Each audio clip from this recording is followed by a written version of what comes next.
Ini semuanya dari Jabal Qubais, dari Syekh Sulaiman Zuhdi, baik dari Thariqah Yai Abdurrahman maupun dari Thariqah Mbah Ilyas, juga Thariqah Ismail, Syekh Ismail dari Minangkabau. Semuanya dari Jabal Qubais Makkah Al-Mukarramah. Dulu tahun 1880-an itu dianggap sesat oleh Utsman bin Yahya. Itu saya membaca manuskrip fatwa dari Utsman bin Yahya tentang Syekh Ismail Minangkabau yang sesat. Jadi dari zaman dulu itu banyak urusan antara Thariqah Nusantara dengan klan Baklawi.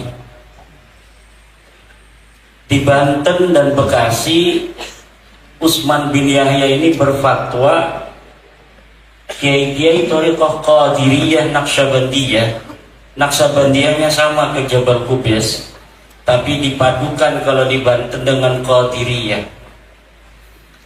Itu mengadakan pemberontakan pada tahun 1888. Setelah itu dianggap gurur oleh Utsman bin Yahya. Jadi para pejuang yang ditangkap Belanda, yang keluarganya waktu itu ditinggalkan oleh suaminya, dibuang ke Manado, seperti Syekh Arsatawil At-Tanara Al-Bantani, seperti Syekh Muhammad Asnawi Bendung di daerah Banten. Juga banyak yang meninggal dunia seperti Syekh Wasid, pendiri Citangkil Al-Khairiyah, cucunya itu Kiai Sam'un. Itu buyutnya Syekh Wasid itu dipenggal kepalanya, antara kepala dan badannya dipisahkan karena disangka punya ilmu rawe rontek yang tidak bisa mati. Sekarang cucunya sudah diangkat jadi pahlawan nasional, karena biasanya cucu pejuang jadi pejuang juga.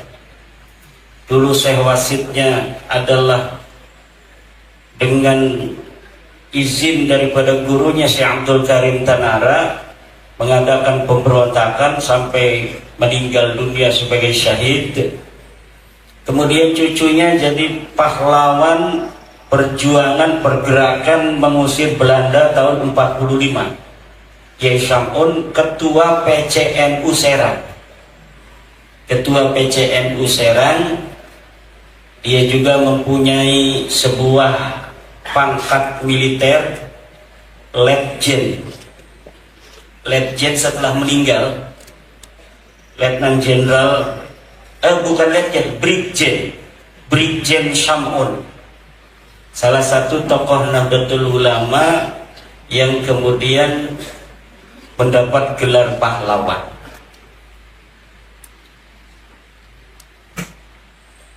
Kiai Abdurrahman ini saya membaca sejarahnya. Jadi ulama besar itu gara-gara musibah Pak Bupati. Dimarahin pamannya. Dimarahin pamannya, punya kerbau banyak, pamannya suruh niup kerbau. Kerbaunya hilang, suruh nyari, nggak ketemu-temu. Ini namanya Solihin, waktu kecilnya pas udah ke Mekah diganti Abdurrahman. Nyari-nyari kerbau sehingga sampai nggak tahu lagi pulang.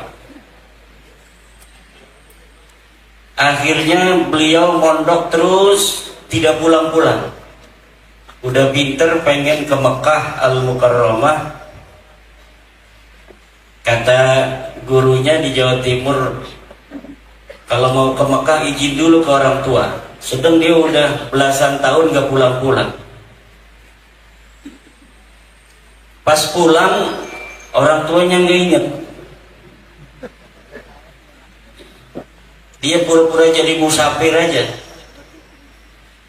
Kebetulan sakit perut, dikerok sama ibunya itu. Ngelihat ada tohnya, ini kayak anak saya dulu. Akhirnya meminta restu ke Mekah Al-Mukarramah. Sebelumnya suruh ziarah dulu ke Banten. Bukan Banten, ke Pamijahan. Dari Pamijahan langsung ke Mekah Al-Mukarramah. Kemudian pulang beliau menyebarkan thariqah Naqsabandiyah Khalidiyah. Jadi musibah itu kadang-kadang membawa hikmah. Musibah itu kadang-kadang membawa hikmah. Jadi kalau kita ada musibah, kadang-kadang kita mau pergi melewati jembatannya putus, muring-muring gitu kan.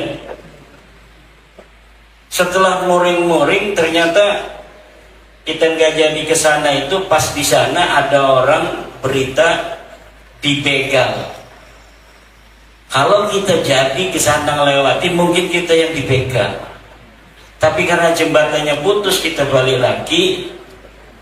Akhirnya kita yang tidak dibegal, orang lain yang dibegal. Jadi fi kulli musibatin hikmah. Setiap ada musibah itu ada hikmah. Orang yang bermusibah, wahai orang-orang yang sedang bermusibah, jangan takut, pasti di balik musibah itu ada hikmah. Istaghfarallahu bi'ilmiha. Yang tahu hanyalah Allah. Termasuk orang yang kena musibah nasabnya rungkat. Pasti ada musibah. Pasti ada hikmah di balik musibah. Kalau Yai Mahfud, Wahid Mahfud tadi mengatakan cinta kepada Rasulullah, cinta kepada Allah, cinta kepada tanah air. Sebenarnya satu paket. Kalau hubbul watan minal iman, kata Mbah Hasyim Asy'ari, bahwa cinta tanah air adalah sebagian daripada iman. Nah, orang beriman itu kan berarti orang yang percaya kepada Allah. Orang yang percaya kepada Allah itu nanti akan yatazayad menjadi cinta. Karena bagaimana kita mencintai Allah kalau kita tidak percaya kepada Allah? Kita dikasih anugerah oleh Allah sebuah negeri yang begitu indah. Tidak usah air laut kita suling menjadi air tawar, gak bakal habis. Air yang ada di dalam tanah Indonesia, air yang ada di kali-kali Indonesia, diminum dari kita sampai hari kiamat tidak akan pernah habis.